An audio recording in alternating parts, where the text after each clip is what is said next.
व्यक्त केलेला आहे आणि आज 12 फेब्रुवारी अजित पवार हे 50,000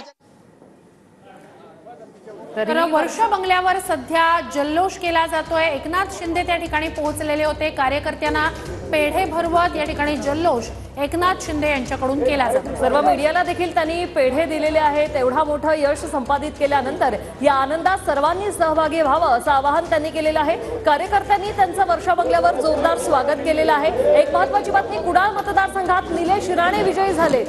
वैभव नाईक यांचा पराभव झालेला आहे। कुडाळ मतदारसंघात त्यांच्याकडे लक्ष लागलेलं होतं। निलेश राणे विजयी झालेले आहेत। कुडाळ मतदारसंघातला हा मोठा उलटफेर म्हणता येईल।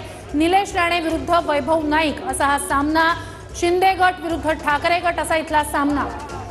इस्लामपूर मतदारसंघात जयंत पाटील हे मात्र आता विजयी झालेले आहेत। इस्लामपूर मतदारसंघातून ही बातमी आली, जयंत पाटलांचा विजय झालेला आहे। ते निशिकांत पाटील विरोधात होते, मात्र ही लढत अटीतटीची झाली। सध्या इस्लामपूर मतदारसंघातनं जयंत पाटील विजयी झाल्याची बातमी हाती आलेली आहे। जयंत पाटील यांनी देखील मोठी लीड घेऊन ते विजयी झालेले आहेत। इस्लामपूर मतदारसंघात जयंत पाटलांचा विजय झालेला आहे।